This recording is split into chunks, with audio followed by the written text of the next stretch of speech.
Zexhai stood in front of the tall glass windows of the Galactic Council building and looked at the stars. His blue skin felt cold, even though the room was warm. The message in his hand told him everything he needed to know about his new job. He was going to watch humans fight in a war. The Valerian had never seen a real war before. His people solved problems by talking and sharing ideas. They had not fought anyone for over 1,000 years. War was something they read about in old books or heard about from other species who still did such things. You will go to human space and watch them fight the Korthax, his boss had told him that morning. We need to know how they do in battle. The Council thinks the humans will lose quickly because they are new to space travel. Zexhai did not understand why the Council cared about humans. They had only been flying between stars for 200 years. Most species took much longer to become good at space war. The Korthax had been fighting for over 3,000 years and had won against many worlds, the ship that took him to human. Space was small and fast. During the long trip, Zexhai read everything he could about humans. They came from a world called Earth, where they had fought each other for most of their history. The files said they were violent, but also very good at working together when they faced outside threats. When the ship reached Olympus Base, Zexhai felt nervous. The human space station was big and gray, with many weapons pointing in different directions. Ships moved around it like angry insects. Everything looked ready for war. A human in a blue uniform met him at the door of his ship. The man was tall, with short brown hair and scars on his face. His eyes were the color of steel. "Welcome to Olympus Base," the human said. "I am Commander Jake Harrison. You must be our observer from the Galactic Council." Zexhai nodded and tried to smile the way humans did. "Yes, I am Zexhai. I am here to watch and learn about your military ways." Commander Harrison laughed in a way that made Zexhai feel uncomfortable.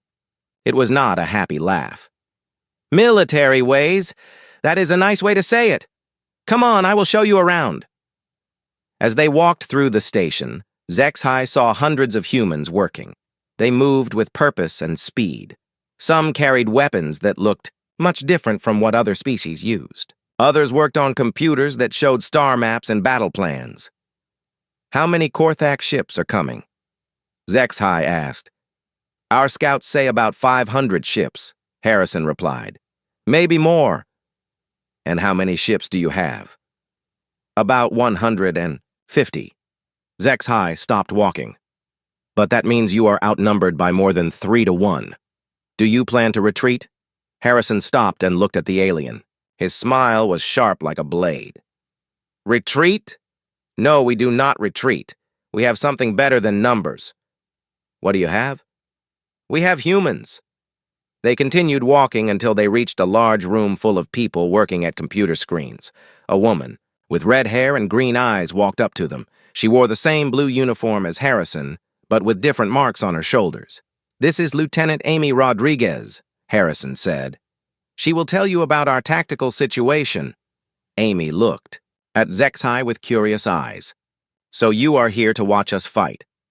I hope you have a strong stomach." "Why do you say that?" Zexhai asked. "Because humans fight differently than other species. We do not follow the same rules." Amy led them to a big screen that showed star charts. Red dots marked where Korthax ships were moving. Blue dots showed human ships. "The Korthax think they will win easily," Amy explained. "They have bigger ships and more advanced weapons. Their battle computers are faster than ours. By all logic, they should destroy us in a few days." "Then why? Are you not afraid?" Zexhai asked. Amy and Harrison looked at each other and smiled. It was the same sharp smile that made Zexhai nervous, because they do not understand what they are fighting, Amy said. "They think war is about having the best technology and the most ships. They follow ancient rules about honor and fair fighting." "Is that not how war works?" Zexhai asked. "Not human war," Harrison said. "We learned to fight by fighting ourselves. For thousands of years. We know that in real war, there are no rules except winning and surviving." Zexhai felt a chill run down his spine. The way these humans talked about war was different from anything he had read about. They seemed almost excited about the coming battle. "When will the Korthax arrive?" he asked. "Tomorrow morning," Amy said. "You will have a front row seat to see what happens when someone attacks humanity." That night, Zexhai lay in his small room and tried to sleep. Through the metal walls, he could hear humans working and preparing. They did not sound worried or scared. They sounded eager. He began to wonder if the Galactic Council had made a mistake in sending him here. Maybe the humans would lose quickly, and he would go home with a simple report about their defeat. Or maybe something else would happen. Something that would change how the galaxy thought about the species from Earth. The alarm that woke Zexhai sounded like a dying animal. Red lights flashed in his room as the voice of Commander Harrison came through the speakers. "All hands to battle stations. The Korthax have arrived in the Proxima system. This is not a..." Drill Zexhai dressed quickly and ran to the bridge where Harrison had told him to go. Human crew members moved past him in the hallways. They were not running or panicking. They walked fast with calm faces like they were going to work on a normal day. On the bridge, Captain Lisa Murphy stood looking at a big screen that showed space around them. She was shorter than Harrison, with black hair pulled back tight. Her brown eyes watched the enemy ships appear on the display. "Captain," a young man at a computer said, "I count 430 Korthak vessels. They are moving into standard attack formation." "Any messages from them?" Murphy asked. "Yes, Captain. They are demanding our surrender. They say we have 1 hour to give up, or they will destroy all human ships and bases." Murphy laughed. It was the same cold laugh Zexhai had heard from other humans. "Send them our reply." "What should I tell them, Captain?" "Tell them to come and take it." Zexhai moved to stand next to Murphy. Through the big window, he could see the Korthak fleet in the distance. Their ships were large and beautiful with smooth curves and bright lights. They moved in perfect lines like they were dancing. "They have very organized formations," Zexhai said. "Very proper military style." "Yes, they do," Murphy agreed. "Very predictable." The human ships began to move, but not in the neat lines like the Korthaks. They spread out in what looked like random patterns. Some ships hid behind asteroids. Others moved in crazy zigzag paths. A few small ships flew straight at the enemy like they wanted to die. "Why are your ships not staying together?" Zexhai asked. "That is not proper military tactics." "Proper tactics are for proper enemies," Murphy said. "We are not proper." The first shots came from the Korthak ships. Bright beams of energy reached across space toward the human vessels. Most of the shots missed because the human ships moved in ways that were hard to predict. Then the humans began to shoot back. But they did not aim for the enemy ships. They aimed for the space around them. Suddenly, the area between the two fleets filled with explosions and metal debris. "What are they shooting at?" Zexhai asked. "They are making a minefield," Murphy explained. "Now the Korthaks cannot move forward in their nice, neat formations." The Korthak fleet stopped advancing. They seemed confused about what to do next. Their perfect formations began to break apart as they tried to avoid the floating debris and unexploded bombs. That was when the human ships attacked for real. Small, fast ships came out from behind asteroids and flew into the confused Korthak formation. Instead of fighting the big ships, they went after support vessels and supply ships. "This is not honorable combat," Zexhai said. "They are attacking the weak ships first." "Honor does not win wars," Murphy replied. "Dead enemies do." One human ship was badly damaged and losing air. Instead of retreating, the pilot flew it straight into a large Korthak cruiser. Both ships exploded in a bright flash. Zexhai stepped back from the window. Why did he do that? He could have escaped, because now that Korthak ship cannot hurt anyone else, Murphy said. 1 human life for 300 Korthak lives is good math. The battle continued for 3 hours. The humans used tactics that Zexhai had never seen before. They pretended to retreat, then attacked from new directions. They sent false messages to confuse the enemy. Some human ships turned off their lights and engines to float like dead metal until Korthak ships came close. Sergeant Bobby Chen led a team of soldiers who used small ships to board damaged Korthak vessels. Zexhai watched on a screen as the humans fought inside the enemy ships. They did not try to capture the ships safely. They set off explosions and cut power cables and filled the air with smoke. The Korthax inside their own ships began to panic. They were not used to fighting inside their vessels. The humans moved through the dark, smoky passages like they belonged there. How do they fight so well in those conditions? Zexhai asked. Humans evolved on a world where everything tried to kill them, Murphy said. Dark spaces and dangerous places feel like home to us. By the end of the battle, 40 Korthax ships were destroyed or captured. The rest retreated to a safe distance. The humans had lost only 12 ships, but they acted like they had won a great victory. In the mess hall that night, the surviving humans ate and drank and told stories about the fight. They laughed about close calls and dangerous moments. They did not seem sad about the friends they had lost. Zexhai sat alone at a table and tried to understand what he had seen. The humans had won, but the way they fought was unlike anything in his military studies. They broke every rule about proper warfare. Lieutenant Amy Rodriguez sat down across from him with a tray of food. "You look troubled," she said. "I do not understand how you can be happy after what happened today," Zexhai said. "So many people died." "Yes, they did," Amy agreed. "But more people would have died if we lost. The Korthax do not take prisoners. They kill everyone on the worlds they conquer. But the way you fought, it was so violent and chaotic," Amy smiled. "You think we should have lined up our ships and had a polite battle? Fire a few shots and then shake hands? That is how civilized species fight wars." "And how many civilized species has the Korthax Empire conquered?" Amy asked. Zexhai did not answer because he knew the truth. The Korthax had defeated dozens of civilized species who fought proper wars, with proper rules. "The Korthax will be back," Amy said, "tomorrow or next week, and we will be ready for them." That night, Zexhai tried to write his first report to the Galactic Council, but he did not know what words to use.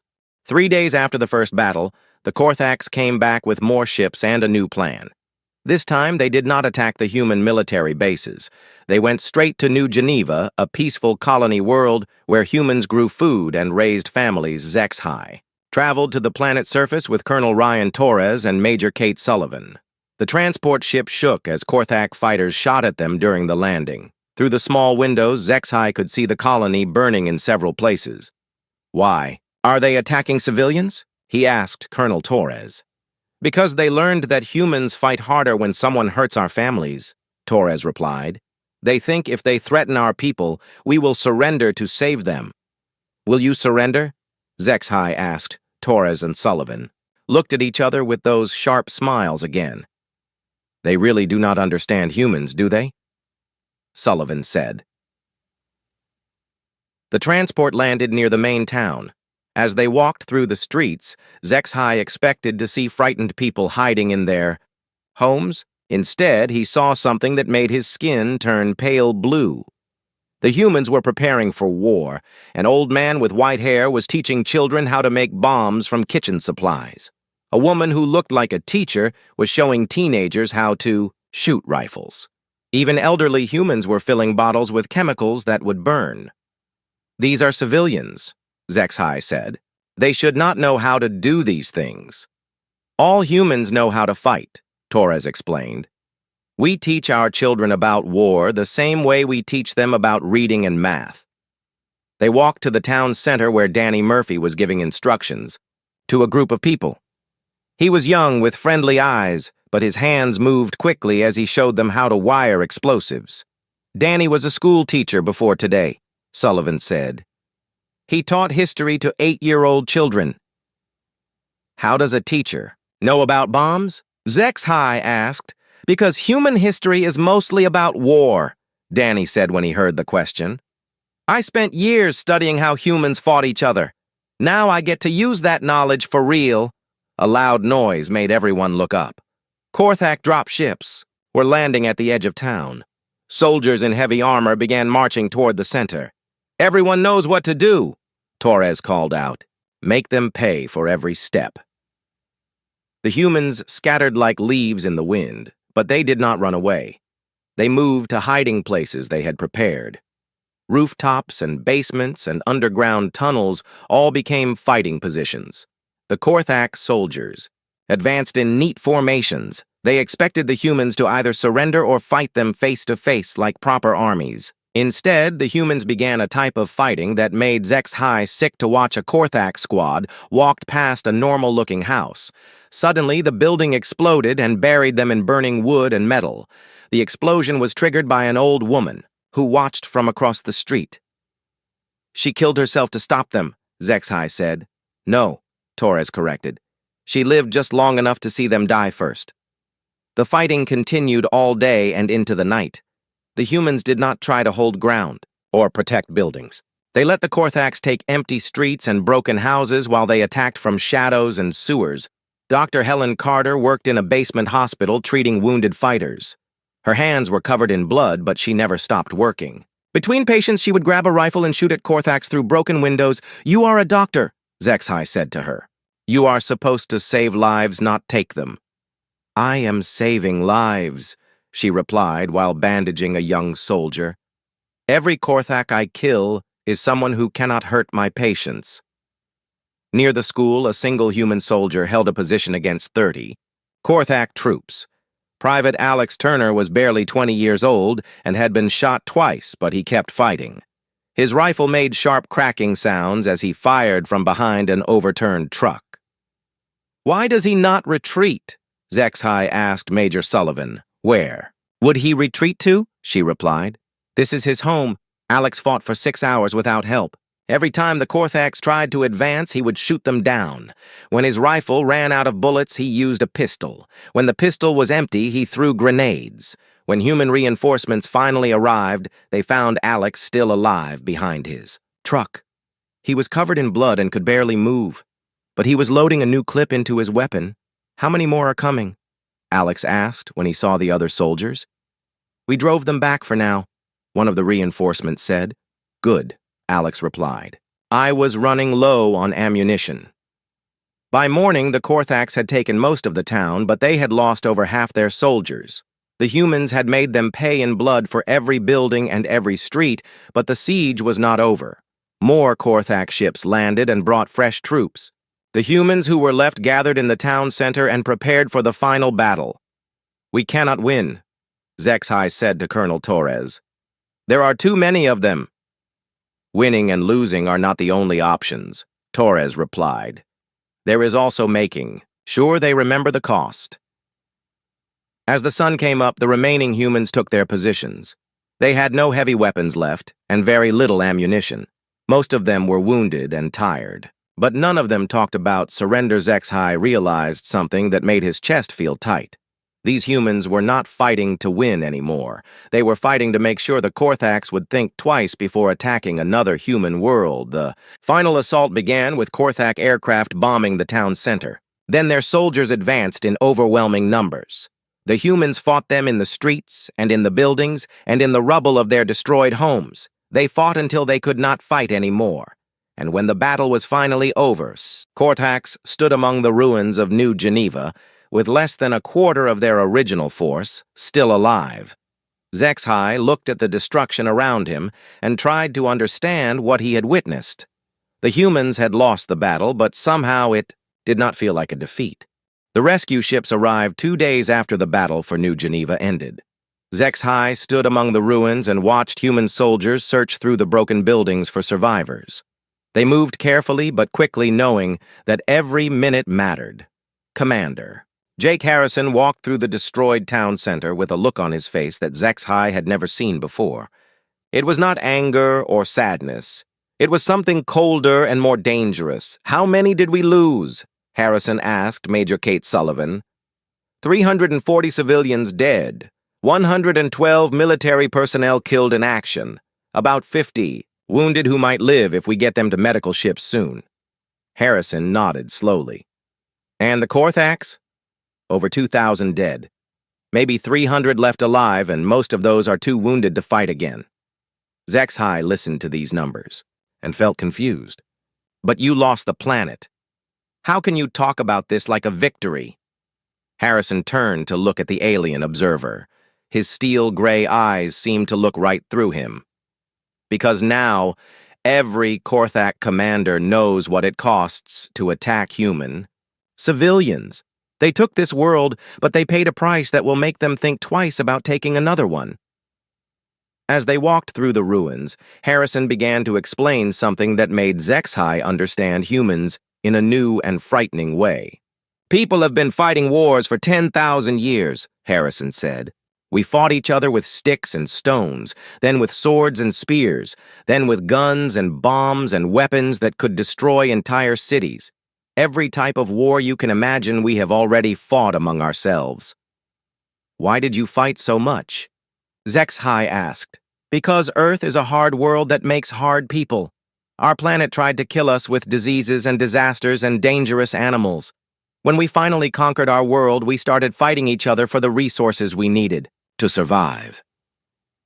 They stopped at a broken fountain in the center of town. The water was red with blood but still flowing. Do you know what we learned from all that fighting? Harrison asked. HFY shook his head.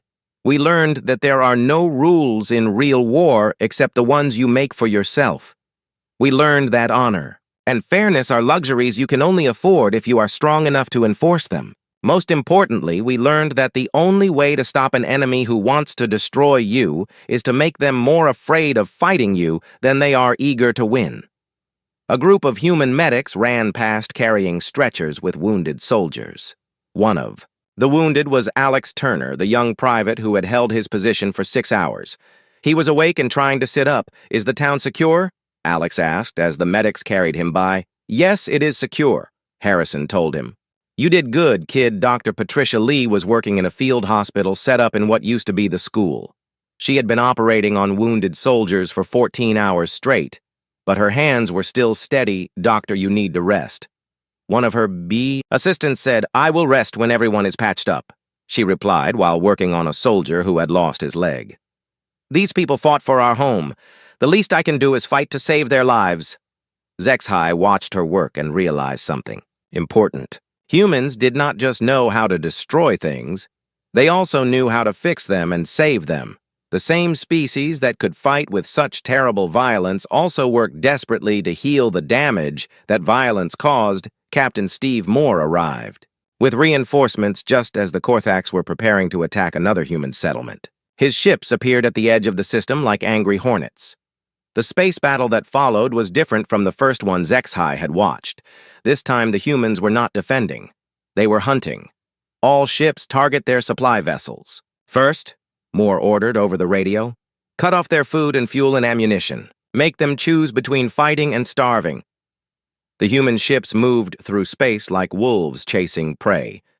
They did not line up for a fair fight. They surrounded the enemy and attacked from all directions at once. Engineer Tony Garcia worked on the bridge of Moore's ship fixing battle damage while the fight continued around him. Sparks flew from broken cables and the floor shook from enemy weapons, but he never stopped working.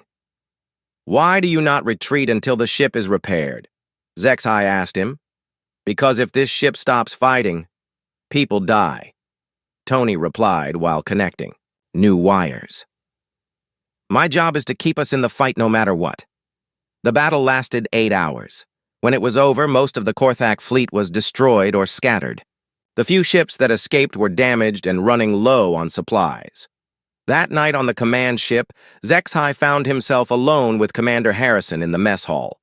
The older human was drinking something that smelled sharp and bitter. You want to ask me something, Harrison said without looking up. Yes, HFY admitted. I want to know why you seem to enjoy this. Harrison finally looked at him with those cold steel eyes. Enjoy? You think I enjoy watching my people die? You smile when you talk about fighting. You laugh when you plan attacks. You seem excited by war. Harrison was quiet for a long time. When he spoke, his voice was different, older and more tired. I do not enjoy war, he said, but I am very good at it. And I know that if humans do not fight these battles, then innocent people will suffer and die under Korthak rule. But there must be another way. Peace negotiations or treaties or... The Korthaks do not negotiate, Harrison interrupted. They conquer or they destroy. There is no middle ground with them, so we give them what they understand. Violence that is more terrible than anything they can imagine. Zexhai thought about this while Harrison finished his drink. You are afraid of us, Harrison said suddenly. I can see it in the way you look at us. Yes, Zexhai admitted. I am afraid. Good, Harrison replied. You should be. Because if you ever threaten innocent human lives, you will discover that what you have seen so far is just the beginning. Admiral Nancy Wright stood on the bridge of the UNS Retribution and looked at the star charts that showed where the Korthak fleet was running to. Her gray hair was pulled back tight, and her blue eyes followed the enemy ships as they tried to escape. They are heading for the Zerion Nebula, reported Lieutenant Commander Rick Davis from his position at the tactical station, probably hoping to hide in the gas clouds until reinforcements arrive. How long until we catch up with them? Wright asked. 6 hours at maximum speed, Davis replied. Good. Signal all ships. We are going hunting. Zexhai stood near the back of the bridge and watched the humans prepare for what they called a pursuit operation. The Korthaks were no longer attacking human worlds. They were running away as fast as their damaged ships could carry them. Why are you chasing them? Zexhai asked Wright. They are retreating. You have won. Wright turned to look at him with the same cold expression he had seen on other human faces. Retreating is not the same as being defeated. If we let them escape, they will come back with more ships and better plans. But pursuing a retreating enemy is considered dishonorable by most civilized species. Most civilized species get conquered by the Korthaks, Wright replied. We prefer to make sure our enemies cannot fight us again. The human fleet moved through space like a pack of hunting animals. Fast ships spread out to cut off escape routes while the larger vessels followed the main enemy force. Every movement was planned, and Coordinated Communications Officer Laura Bennett listened to radio messages from the fleeing Korthaks. Her job was to intercept enemy communications and learn their plans. Admiral, Bennett said. I am picking up panic signals from the Korthak ships. They are calling for help from their home fleet. What are they saying exactly? Wright asked. Bennett listened for a moment. Then her face went pale. They are warning their people not to fight humans. They say we are too dangerous and that their empire should avoid human space completely. Zexhai felt his skin turn cold.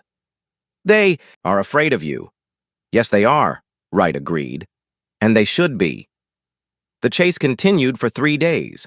Every time the Korthaks tried to stop and rest, the human ships would appear and force them to keep running.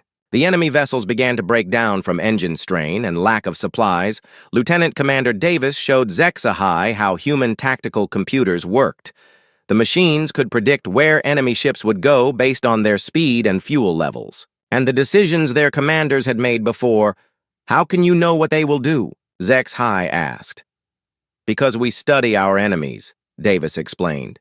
We learn how they think and what they fear and what mistakes they make under pressure. Then we use that knowledge against them.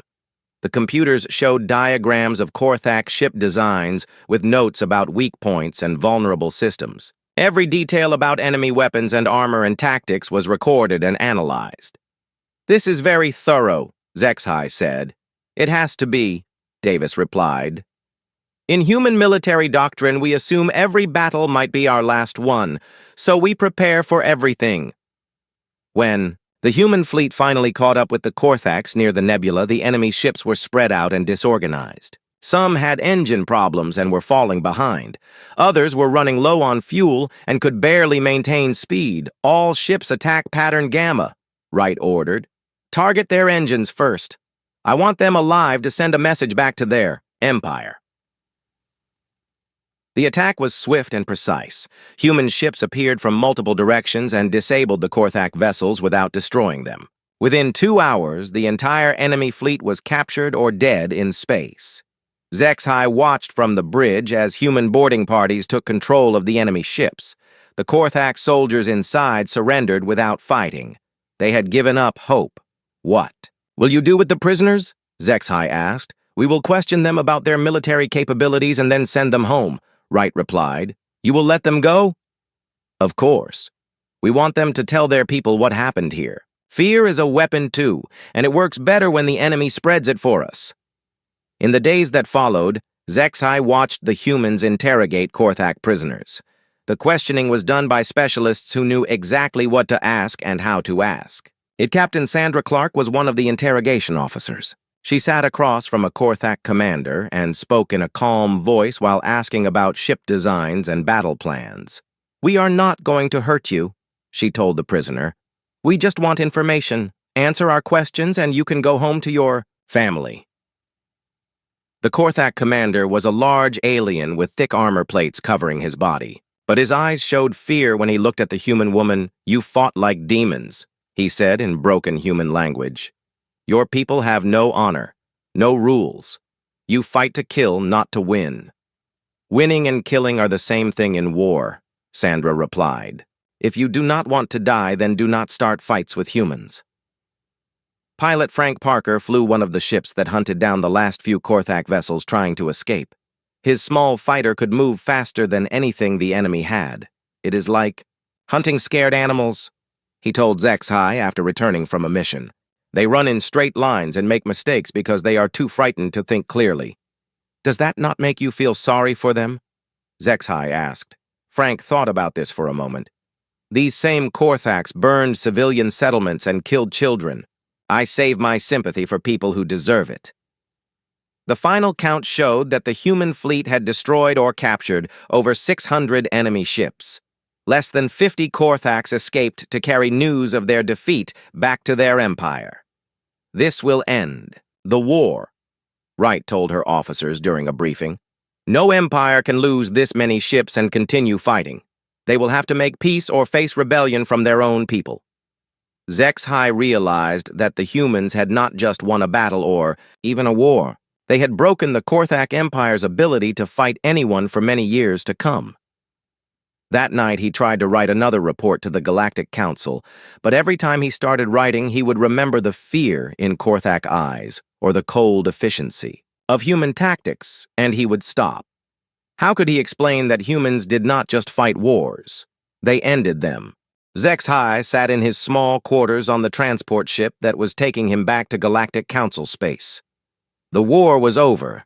The Korthak Empire had sent messages asking for peace talks. Their military was broken and their commanders were too, frightened to fight humans again, but HFY could not stop thinking about what he had seen. His hands shook when he tried to write his final report. Every time he closed his eyes, he saw human faces smiling after battles or heard their cold laughter when they planned attacks. The ship's communication system told him he had a message from the council. They wanted a preliminary report about human military capabilities. Simple questions about weapons and ships and battle tactics. How could he explain that human weapons were not the most dangerous thing about them? He started writing several times, but always stopped. The words seemed too small to describe what humans really were. Finally, he decided to interview some of the human survivors who were traveling back to their home worlds. Engineer Frank Parker was fixing something in the ship's engine room when HFY found him. The human looked up from his work with grease on his hands and a smile on his face. Hello there, observer. How is your report coming along? I am having trouble finding the right words, HFY admitted. Can I ask you about something? Sure. What do you want to know? During the war, you built weapons designed to cause maximum fear in the enemy, bombs that made terrible sounds and devices that would blind Korthak soldiers without killing them. Why did you focus on psychological damage?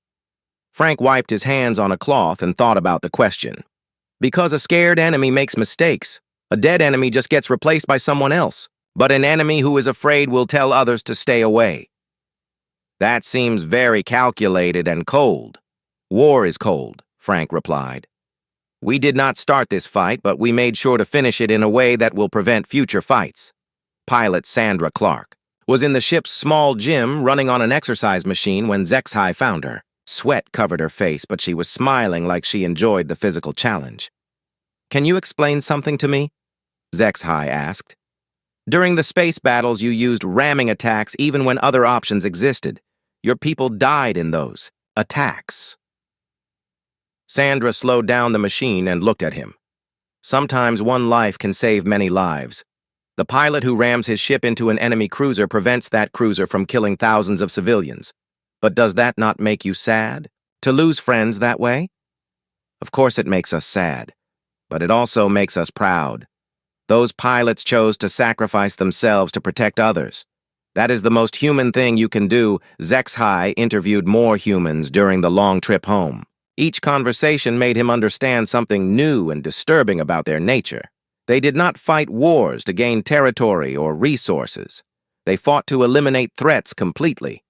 When humans went to war, their goal was to make sure the enemy could never threaten anyone again. Dr. Helen Carter explained how human medical teams had saved enemy wounded during battles. We treat their soldiers because we are not monsters, but we also study their biology to learn how to fight them better next time. Even their mercy was a form of warfare. When the transport ship reached Council space, HFY had to present his findings to the assembled representatives of 40 different species. The Great Chamber was filled with beings from across the galaxy, all waiting to hear about human military capabilities. "What is your assessment of human combat effectiveness?" asked the council leader. HFY looked at his notes and realized that none of the technical details mattered. Ship counts and weapon specifications were not what made humans dangerous.